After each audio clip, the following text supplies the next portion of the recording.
Great. It's incredible, man. It's better now that we with y'all. Like this is good. We feel the same way, man.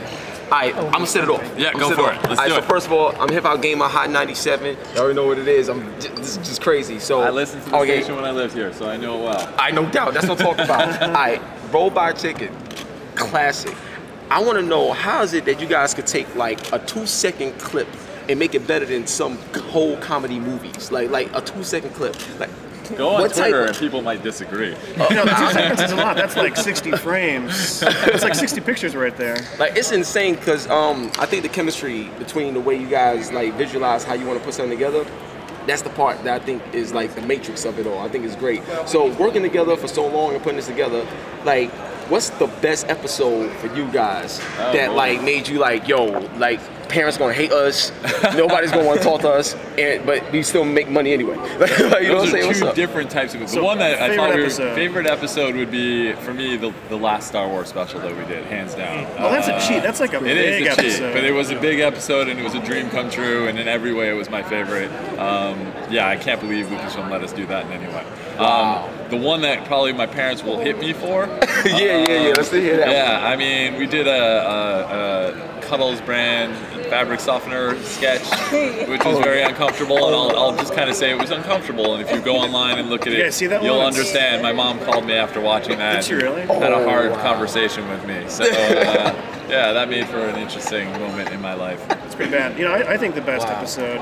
I mean, Star Wars is really good. And it's a little unfair to use that one, but this year, this season, Secret of the Booze is my favorite episode. Did you guys see that one? It's really good. It's got a lot of Teenage Mutant Ninja Turtles in it. Yeah. It's got some elf, some aliens. It's a really funny one.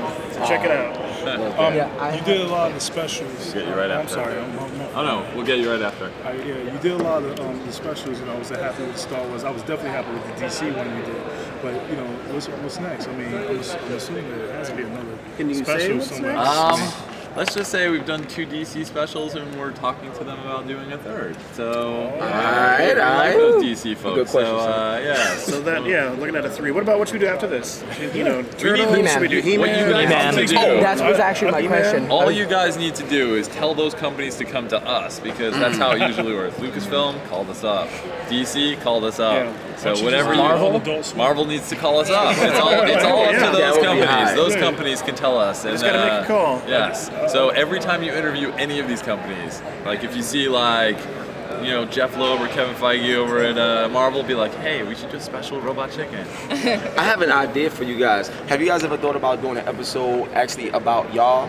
Like, cut your own head off, you know what I'm saying? All this other stuff. Like, I think that'd be crazy. Yeah, like, that'd be hot. You know, a lot of the end of the season sketches are with the cast and the crew that, you know, oftentimes get hurt and their heads come off and stuff like that. But yeah, I think that's really fun, you know, in the beginning or the ending of the season, starting off with our specific puppets doing things. No, yeah, he was just saying in our telethon sketch. Yeah, we've had our characters show up. Seth and I show up as twisted versions of ourselves pretty often. Yeah, and usually it never ends well. Yeah, I think there was one that was like, it was like a 3-minute sketch of us naked, like eyes wide shut. And, that was the opening of this year. And watching a puppet version of myself, you know, completely naked is a very uncomfortable situation. Actual animatable penises. Yeah. I felt bad for that animator. Yeah. Bracket. What's that? He should just go a little lower. Yeah. I love it. I noticed that recently you've been doing video games, such as with Nintendo. You did. You did the whole thing with Nintendo. You also been doing stuff with PlayStation here and there.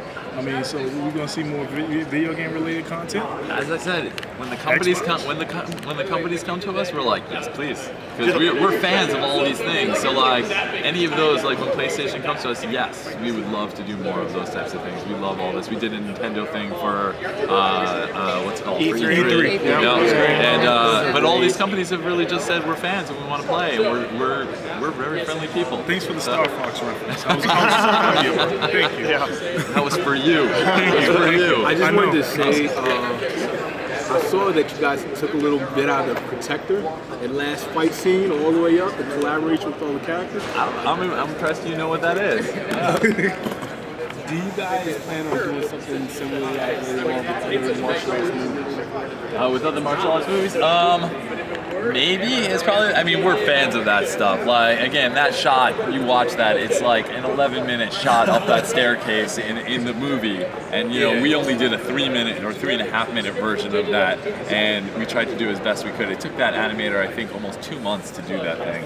Wow. But it gives you the idea of how much time goes into something as elaborate as that. Whereas you watch the choreography of that, and you just are blown away. But yes, I would love to. I'm a huge martial arts fan. I grew up, going to Chinatown and buying the illegal VHS tapes. Hey, can you say that? You're gonna get caught. It was like $2. It was awesome. But yeah, I would watch all of this stuff. So it was amazing. If there was drop the drumsticks right now. I got a question for you guys. When Ben Affleck was first announced as Batman, like a lot of people were very disappointed because they didn't feel that they didn't see the movie yet, obviously, but they thought that it would just be bad. Like when the movie come out, if he does a bad job or whatever, like would you actually take what the fans say and create a whole show based off something like that? I think that would be insane if you guys did that. It was such a big topic. I don't think we would do that. Like everything we do is out of love. So it's like after things calm down a little bit, it would be maybe a little bit of a jab out of love. Yeah. But we wouldn't want to just And I don't know if you know about Ben Affleck. He's a pretty good actor. So you're one of those people. I don't know. He's not a bad actor. I'm just not judging yet. Like again, I'm the first one to say I saw Guardians of the Galaxy. I'm like, I don't know, man. Like this could go either way for me. And then I went to the movie theater. I was like, okay, this is what we're talking about. This is an amazing movie.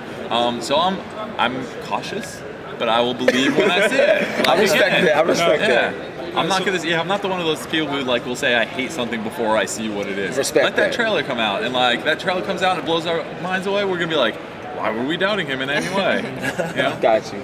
So I noticed that. I'm sorry. I noticed that there was certain cartoons that take pot shots. You take pot shots at Family Guy because you're a good relationship. But I feel like there's one cartoon series both you and Family Guy kind of reluctant to take a pot shot at, and that's South Park. I mean, you guys never thought just taking a pot shot at them? A jab. They took one at. They took one at. Not at us. No, I mean, South Park I love and is one of my top 5 shows that I watch on air. I would love to have Trey and Matt even do the show. I just don't know if they're allowed to due to their Comedy Central contract. But yeah, how do you? Making fun of comedies is hard, and it's a hat on a hat. I always say, and. If something comes to us and we feel like it's right, we'll do something. But oh man, that's a good show. But I will say, that would be pretty funny to do. Go back how it used to look, where it was more cardboard, or not cardboard, like the paper cutout. Just make fun of that look. That would be pretty funny. Thank you. So, see, I think next season you might write something. We'll see what happens. Please try something. Yes. I have a question. So I'm wondering, are we gonna get a Star Wars Episode 4 from you guys when Episode 7 drops, using jokes from the new movies? Because I feel like we need more Star Wars content when those come out. Whole new stuff to new characters. I think it just ties into what we're talking about also. We gotta see them. Until we see what these things are, it's hard to predict what we need to do with them. So okay, but there's gonna be some weird guy in the back like Prune Face, which you're gonna make an iconic character that I had to go and buy a figure of that. But Prune Face had about 17 years to fester in the audience's mind before we can make that joke about him in some way. So maybe 17 years after that comes out, Robot Chicken's still on the air. So you heard it here first then, 17. When's his full show, 2030 something. Prune Face? Yeah, I need it. I think we need to talk action-packed thing. If Disney can work out a relationship with Warner Brothers, we can make this whole thing work out very nicely. Yes, I would love Marvel's to do that. the key. What's that? I said Marvel's the key there. Obviously. So when is the Marvel? You get Marvel and DC to join Get up them too. to call us. We're just game to do anything. Yes, we love those guys. I have another question. Oh no, she had a question. I'm so sorry, sweetheart. You go do your thing. Hi guys. You probably see me around now. That's the 3rd year in a row I'm talking with you guys. So tell me more about what more inspirations you're going to have as now that the next season's coming around. We actually just finished this season, as weird as it sounds. So our Christmas special is the only thing that hasn't been shown yet this season. And then we start writing the next season in December. So it's this weird downtime for us where we can breathe. Creatively. Yes. But a little bit more 90s stuff, I think, we're going to be pushing I this think we've year. been drunk since we finished. So we'll I have a follow-up question. I don't know if you remember, we were talking last year with Brecken, and he was saying how a lot of you guys were not taking his ideas. Are you actually listening to his ideas? You know he's crazy, right? He's coming to this table probably a little He has bit. the worst ideas. I wouldn't say that. He's gonna. You know, Brecken. He's a nice guy. He believes everything he does is genius, and yes, a lot of it is. But occasionally we have to say no to some of the sketches, unfortunately. I have something I really want to say. Okay, last question. Last question. Okay. Breaking Bad is one of my favorite shows, right? It'd be amazing if you did a whole episode based off bitch. Once they just say bitch the whole entire show. And I think if you had a whole different scenes, and Aaron Paul Aaron Paul saying bitch. Where all he just says is that the entire time. Yeah. He did our show. Cranston's done our show. Yeah, there'll be some interesting things with someone like Bryan Cranston coming. All right, cool. Thank you so much. One love, yo. Awesome. Thank you guys very much. Thanks, Really man. appreciate it.